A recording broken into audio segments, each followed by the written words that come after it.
नमस्कार, 20 मिनट 20 खबर में आपका बहुत बहुत स्वागत। मैं हूं आपके साथ हेमंत कुमार।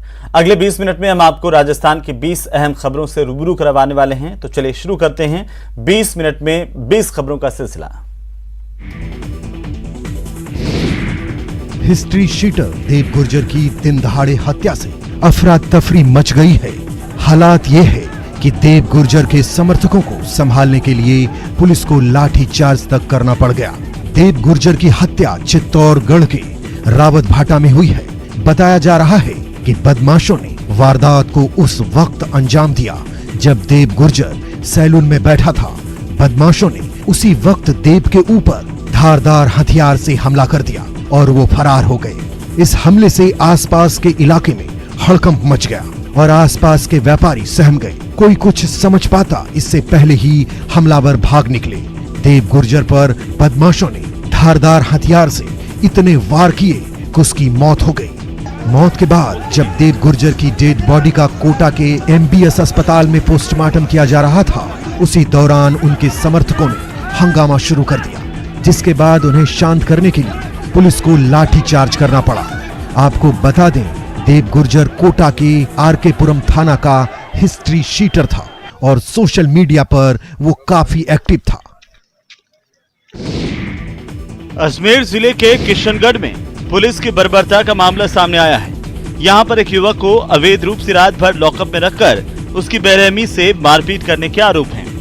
बताया जा रहा है कि रविवार को देर रात शराब कारोबारी कुलदीप सिंह का ग्राहकों के साथ विवाद हुआ था। इसी मामले में मौके पर पहुंची मदनगंज थाना पुलिस दोनों पक्षों को थाने ले आई। इसके बाद कुलदीप को पुलिस वालों ने जबरन लॉकअप में बंद कर दिया और रात भर उसके साथ मारपीट की। पुलिस की पिटाई के गहरे निशान कुलदीप के पूरे शरीर पर उभर आए। इसके बाद सोमवार की सुबह पुलिस ने कुलदीप को डरा धमकाकर घर भेज दिया। घर आकर कुलदीप ने समाज के लोगों को इसकी जानकारी दी और फिर सबने मिलकर आरोपी पुलिसकर्मियों के खिलाफ कार्रवाई की मांग की। इसके बाद CO सिटी ने पुलिसकर्मियों को लाइन हाजिर करते हुए पूरे मामले की जाँच शुरू कर दी है। मेरे सुबह सिटी सेंटर के सामने शराब की दुकान है। 8 बजे का टाइम में दुकान बंद कर रहा था, तभी 4-5 लोग आए। आके सेल्समैन को 100 ऑर्डर के बोले एक केन दो। सेल्समैन ने बोला 20 रुपये और दो। तो वो बोले कि मैंने तेरे को 500 का दिया है। सेल्समैन ने बोला मेरे पास 500 का नोट ही नहीं है, इनमें देख लो आप। तो वो गाली गलौज करने लगे, धक्का मुक्की करने लगे। टोंक में असामाजिक तत्वों का उत्पात जारी है। सोमवार की देर रात बदमाशों ने एक कार चालक को बुरी तरह से पीटा। बताया जा रहा है कि 5 से 6 बाइक सवारों ने पीछा कर कार चालक को कृषि मंडी के पास रोका और जमकर धुनाई करने के साथ ही कार के शीशे तोड़ दिए। दरअसल छावनी चौराहे पर इस कार से किसी बाइक को हल्की टक्कर लगी थी, जिसके बाद बाइक सवार के साथ कुछ अन्य बदमाश पहुंचे और कृषि मंडी के सामने कार रुकवाकर जमकर मारपीट की। पीड़ित बद्री जाट जान बचाने के लिए चिल्लाता रहा, लेकिन उसकी किसी ने नहीं सुनी। कार चालक को बुरी तरह घायल करने के बाद बदमाश फरार हो गए और फिर उसके बाद पुरानी टोंक पुलिस मौके पर पहुंची। पुलिस ने घायल कार चालक को इलाज के लिए अस्पताल में भर्ती करवाया है। मामले की जांच जारी है। झालावाड़ जिले के डग कस्बे में आज तड़के एक किराना स्टोर में शॉर्ट सर्किट की वजह से भीषण आग लग गई और इस आग से दुकान में रखा करीब 50 लाख रुपए का सामान जलकर राख हो गया। बताया जा रहा है कि डग कस्बे के भवानी मंडी रोड पर स्थित किराना स्टोर में आज तड़के अचानक आग लग गई थी, जिसने देखते ही देखते विकराल रूप धारण कर लिया। इतना ही नहीं, दुकान के पास बने ट्रैक्टर शोरूम को भी इस आग ने अपनी चपेट में ले लिया, जिसकी वजह से 2 ट्रैक्टर भी जलकर खाक हो गए। बताया जा रहा है कि इस आग के वजह से 14 बड़े फ्रिज, हजारों की नकदी समेत लाखों का किराना सामान जलकर राख हो गया। आग की सूचना पर पुलिस और फायर ब्रिगेड की टीम मौके पर पहुंच गई थी, लेकिन तब तक आग से लाखों का नुकसान हो चुका था। मामला क्या, फायर ब्रिगेड नहीं होने की वजह से इतना बड़ा हादसा हुआ है। शॉर्ट सर्किट से आग लगी, सब माल मिल गया। कितना लगभग क्या मानते हैं दुकान में सामान फ्रीज और 70 के 50-60 लाख। 50-60 लाख रुपए का। फ्रिज कितने थे दुकान में? 14 और 2 16। MBS अस्पताल में भर्ती भंवर सिंह नाम के इस शख्स की हालत बेहद गंभीर है। उसके शरीर पर लगी पट्टियां बता रही हैं कि उस पर जानलेवा हमला हुआ है। बताया जा रहा है कि भंवर सिंह कोटा के बजरंगपुरा इलाके का रहने वाला है और कुछ लोगों ने उसके घर में घुसकर धारदार हथियारों से उस पर कई वार किए। खास बात यह है कि इस दौरान जो 2-3 लोग उसे बचाने आए, हमलावरों ने उन पर भी धावा बोल दिया। इस हमले में उन लोगों को तो हल्की चोटें आई, लेकिन भंवर सिंह की हालत गंभीर है। उसे अस्पताल में भर्ती कराना पड़ा है। इस मामले की रिपोर्ट कोन्हाड़ी थाने में दर्ज की गई है, जिसकी जांच पुलिस ने शुरू कर दी है। बताया जा रहा है कि पुरानी रंजिश की वजह से इस हमले को अंजाम दिया गया। पवन केवट ने सभी लड़कों को इकट्ठा करके वहाँ पे इनके घर पे लेके आए। जब इनका गेट लगा हुआ था तो गेट खुलवा के और इनके साथ धोखाधड़ी से मारपीट करने, पहले नंबर मांगे कि आपके लड़के के नंबर दो। जब इन्होंने नंबर नहीं दिए हैं तो इस कारण नंबर नहीं देने के चक्कर में इतनी देर में छोटे भैया जितेंद्र सिंह पहुँच गए वहाँ पे। वहाँ जाके उनके साथ मारपीट की। दौसा के लालसोट थाना पुलिस ने अजय मीणा नाम के एक युवक के अपहरण के मामले में एक्शन लेते हुए महज 24 घंटे में आरोपियों को गिरफ्तार कर लिया है। गिरफ्तार सभी आरोपी सवाई माधोपुर जिले के रहने वाले हैं, जिनके पास से पुलिस ने एक कार और 4 मोबाइल फोन भी बरामद किए हैं। पुलिस का कहना है कि 3 अप्रैल को मंडावरी के शिवचरण मीणा ने रिपोर्ट दर्ज करवाई थी कि उसका बेटा अजय मीणा, जो जयपुर में रहकर पढ़ाई कर रहा था, वो अपने दोस्तों के साथ जयपुर से गांव आया था। इसी दौरान उसकी गाड़ी का बदमाशों ने पीछा किया और उसमें रखे 4.5 लाख रुपए लेने के साथ साथ बेटे को भी अपने साथ ले गए। इस मामले की रिपोर्ट दर्ज करते ही पुलिस एक्शन में आई और विशेष टीम गठित कर मामले में 5 आरोपियों को गिरफ्तार किया गया।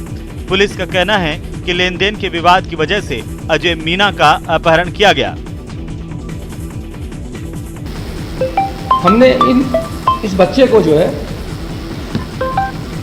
किशनगढ़ टोल नाके पे दस्तयाब करने में सकुशल सफल हुए और जो 5 आरोपीगण जो है उस गाड़ी में थे उनको हम गिरफ्तार करने में सफल हुए। श्रीगंगानगर में आज से 10 दिनों की नहरबंदी शुरू हो गई है। इस बार गंग नहर सिस्टम में मात्र 10 दिनों की ही नहरबंदी रखी गई है। वहीं नहरबंदी के दौरान पंजाब में 45 से 368 आरडी तक पंजाब प्रशासन की ओर से साफ सफाई का काम करवाया जाएगा। साथ ही राजस्थान सीमा में सिंचाई विभाग की ओर से साफ सफाई के साथ हेडों की मरम्मत और रखरखाव का काम किया जाएगा। इस नहरबंदी के दौरान पेयजल आपूर्ति सामान्य बनाए रखने के लिए जलदाय विभाग की ओर से पानी का भंडारण शुरू कर दिया गया है, ताकि 10 दिनों की नहरबंदी के दौरान गंग नहर क्षेत्र में पेयजल आपूर्ति सामान्य बने रहे। जलदाय विभाग के अधिकारियों ने सिंचाई विभाग के साथ समन्वय कर गंग नहर के हेड पर गेट डाउन के जरिए पौंड बनाकर पेयजल का भंडारण किया है। साथ ही गंग नहर प्रोजेक्ट के चेयरमैन और जल उपभोक्ता संगम अध्यक्ष भी अपने अपने क्षेत्र में गंग नहर की साफ सफाई के काम और मरम्मत के काम की निगरानी रखेंगे। नहरबंदी की वजह से पंजाब प्रशासन ने रविवार रात को ही हरीके बैराज से फिरोजपुर फीडर में पानी का प्रवाह बंद कर दिया था। इसके साथ ही पंजाब में बीकानेर कैनाल की 45 आरडी से पानी का प्रवाह काफी कम हो गया है। तो वो काम 10 दिन में हो जाएंगे। तो उस चक्कर में फिर अब हमने वो 5 से 15 जो प्लान था उसमें पंजाब केवल सील्ड सफाई कर देगा। बाकी काम जो नहर के बाहर के हैं बाद में हो जाएंगे, रिपेयर वो अगले साल वो कर पाएंगे। और इस बंदी में हम सारे कहाँ कहाँ रिपेयर करानी है उसकी पूरी डिटेल पंजाब को नोट करवा देंगे। यूं तो सिरोही के रेवदर इलाके में विकास का ढिंढोरा खूब पीटा जा रहा है, लेकिन हकीकत में रेवदर के कई गांव में लोगों को पीने तक का पानी नहीं मिल पा रहा। जिन गांव में पीने का पानी नहीं आ रहा, उन्हीं गांव में से एक है वाण गांव, जहां 5 साल पहले विधायक कोटे से 7 लाख रुपए खर्च करके पानी की टंकी का निर्माण करवाया गया था। लेकिन एक दिन ही पानी की सप्लाई होने के बाद इस टंकी से पानी की सप्लाई बंद हो गई और उस वक्त से अब तक यहाँ के लोग पीने के पानी के लिए तरस रहे हैं। पानी की टंकी का हाल बेहाल हो गया, लेकिन यहाँ के 400 परिवारों को पानी नहीं मिल पा रहा। यहाँ 3 दिनों में 3 नलों में सिर्फ एक बार पानी आता है, वो भी 400 परिवारों के लिए। अंदाजा लगा सकते हैं कि ऐसे हालात में लोग किस तरह पानी का इंतजाम कर रहे होंगे। गांव के लोगों का कहना है कि कई बार इनकी जिला कलेक्टर और जलदाय विभाग के साथ साथ सीएम और पीएम के दफ्तर तक भी बात गई, लेकिन कहीं से कोई मदद नहीं मिली। पानी नहीं आवतो टंकी बने 4 साल भाई पानी मैंने त्रास पड़े है, कड़कन आवे कड़कन नहीं आवतो आ कड़कन आवे बाद थोड़ा थोड़ा आवे मैंने पूरे मतलब मैंने कूटा एरिया है मारा मारी हाल है क्या करो पानी लोग तौन पर मन खूब खोज पड़ रही है। राजस्थान सरकार ने मुख्यमंत्री दुग्ध संबल योजना के तहत डेयरी किसानों के लिए 5 रुपए प्रति लीटर प्रोत्साहन राशि की घोषणा की थी, जो राज्य डेयरी संघ से जुड़ी सहकारी समितियों को दूध की आपूर्ति देते हैं। लेकिन 80% डेयरी किसान इस योजना के फायदों से वंचित हो रहे हैं। दरअसल सब्सिडी का फायदा राज्य के डेयरी संघ से जुड़े चुनिंदा किसानों को ही मिल रहा है। किसानों के मुताबिक राजस्थान में 1 करोड़ से अधिक लोग डेयरी कृषि में सक्रिय हैं और 5 रुपए प्रति लीटर की सब्सिडी का फायदा उन्हीं पशुपालकों को मिल रहा है जो राज्य की सहकारी समितियों से जुड़े हैं। पायस, उजाला, सखी और आशा 4 मुख्य दुग्ध उत्पादक कंपनियां हैं, जिन्हें 22 जिलों के किसान दूध की आपूर्ति दे रहे हैं। इन्होंने मुख्यमंत्री और राज्य सरकार को पत्र लिखकर आग्रह किया है कि राज्य के सभी दूध उत्पादकों को निष्पक्ष रूप से सब्सिडी मिले। माननीय मुख्यमंत्री जी ने जो दुग्ध उत्पन्न संबल योजना बनाई है, उनसे हमें वंचित रखा गया है। इसमें लगभग 1,75,000 किसान हैं जो उत्पादित हैं, जो इन कंपनियों से जुड़े हुए हैं। इनको हमें अनुदान राशि से वंचित रखा गया है।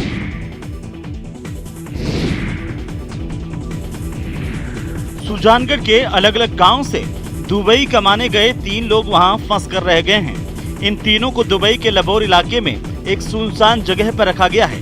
तीनों ने वहां से एक वीडियो बनाकर भेजा है, जिसमें ये कह रहे हैं कि उन्हें ना तो सैलरी दी जा रही है, ना वक्त पर खाना, और तो और उनका पासपोर्ट भी छीन लिया गया है। जो 3 लोग वहां पर फंसे हैं, उनमें एक पार्वतीसर गांव का गिरधारी राम मेघवाल है, तो दूसरा दुजार गांव का इमरान सिलावट और तीसरा चुगनी गांव का मानाराम प्रजापत। इन तीनों के वहां फंस जाने से सुजानगढ़ में उनके परिजन सदमे में हैं और उन्होंने उपनेता प्रतिपक्ष राजेंद्र राठौड़ से मिलकर मदद की गुहार लगाई है।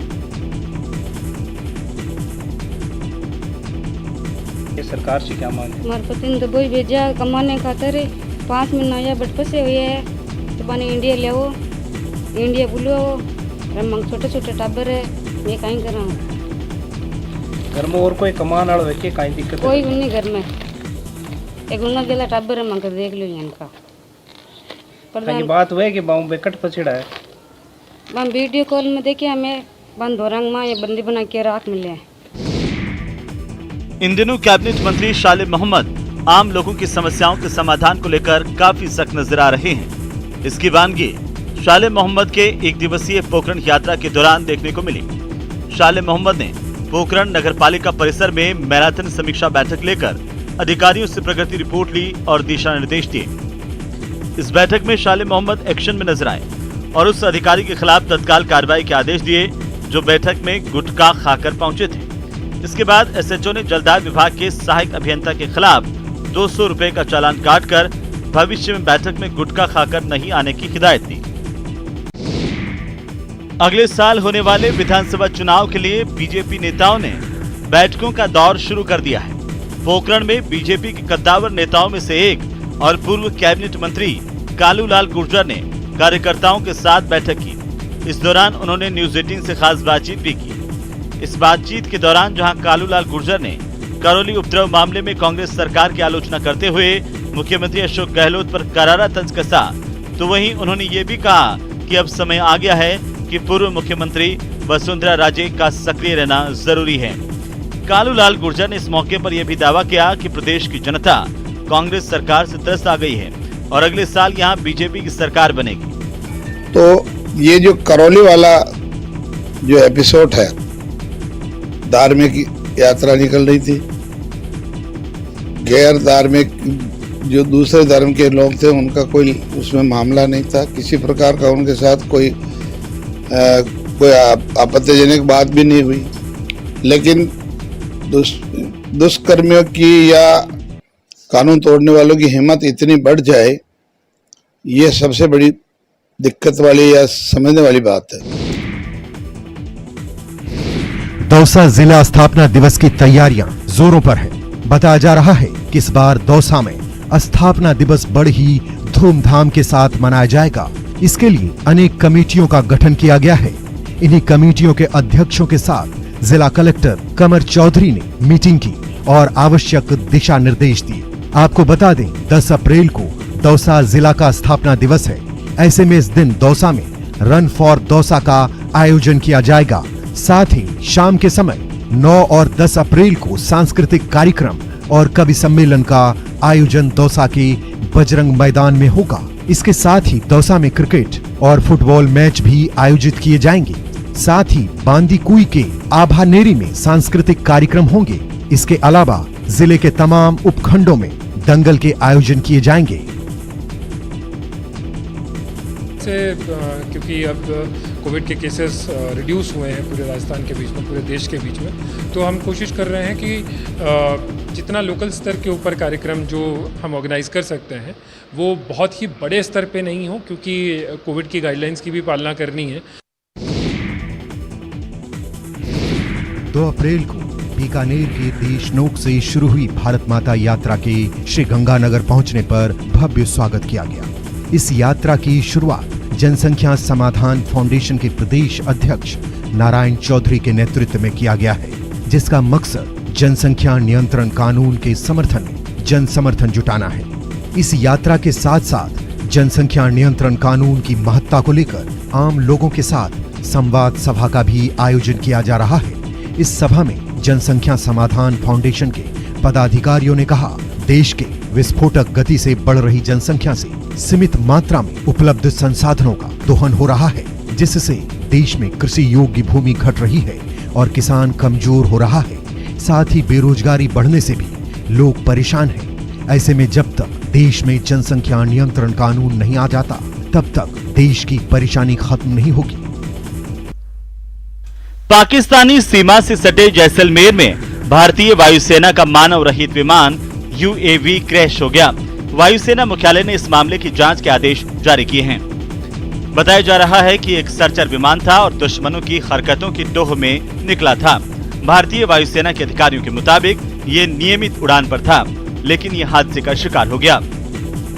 UAV का मलबा इकट्ठा किया गया है और इसे वायुसेना स्टेशन लाया गया। जैसलमेर से मिली जानकारी के मुताबिक रिमोट से संचालित हो रहे UAV में अचानक से दिक्कत आई और कंट्रोल खो गया।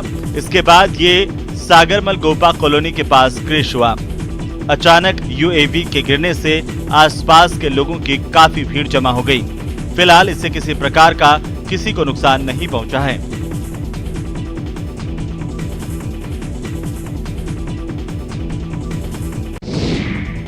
जयपुर के इलेक्ट्रिकल डिस्ट्रीब्यूटर ने अपनी समस्याओं को लेकर एक प्रस्ताव पास किया है। यह प्रस्ताव इलेक्ट्रिकल डिस्ट्रीब्यूटर्स एसोसिएशन की AGM में पास किया गया। इस प्रस्ताव में कंडूल पाइप को लेकर बड़ी बात कही गई है। दरअसल इलेक्ट्रिकल फिटिंग में काम आने वाले कंडूल पाइप की लंबाई 10 फीट तक होती है। वहीं शहर में ट्रांसपोर्ट करने वाले लोडिंग टेम्पो पिकअप की लंबाई 7 फीट ही है। ऐसे में जैसे ही गाड़ी माल लेकर जाती है, किसी भी चौराहे पर पुलिस वाले उसका चालान काट देते हैं। ऐसे में लोगों की मांग है कि शहर में उन्हें सरकार इस मामले में रियायत दें। इसके साथ ही एसोसिएशन के लोगों का कहना है कि डिस्ट्रीब्यूटर के सामने फंडिंग की भी बड़ी समस्या है। करीब 2 साल बाद जयपुर में CA दीक्षांत समारोह 2021-22 का आयोजन किया गया।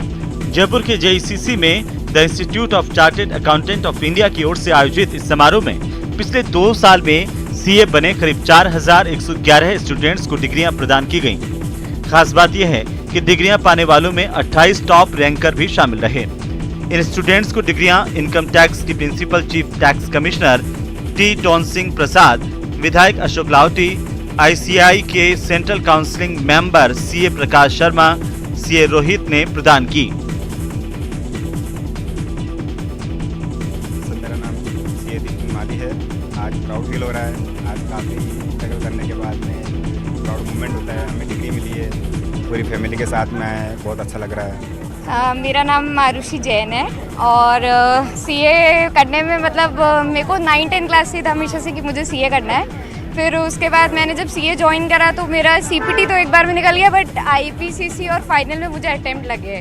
फाइनल में I just failed with 4 marks in 3rd attempt and then 4th में I could manage to clear. मैं डटी रही, 3 महीने मैंने वापस एग्ज़ाम दिए और मैंने 8 सब्जेक्ट एक बार में क्लियर कर लिए। उसके बाद लाइफ थोड़ी बेटर हो गई है CA के बाद डेफिनेटली। सूफी संत हजरत ख्वाजा मोइनुद्दीन हसन चिश्ती की दरगाह पर अभिनेता रजा मुराद ने अपनी पत्नी के साथ हाजिरी लगाई। उन्होंने मजार शरीफ पर मखमली चादर और अकीदत के फूल पेश कर दुआ मांगी। इस दौरान उन्होंने कहा कि वे अपने बेटे की फिल्म की कामयाबी की दुआ मांगने अजमेर शरीफ आए हैं। इस मौके पर राजस्थानी फिल्मों के कलाकार राज जांगिड़ भी मौजूद थे। इन सभी को दरगाह के खादिम सैयद कुतुबुद्दीन सखी ने जियारत करवाई। रजा मुराद अपनी दमदार आवाज की वजह से पहचाने जाते हैं।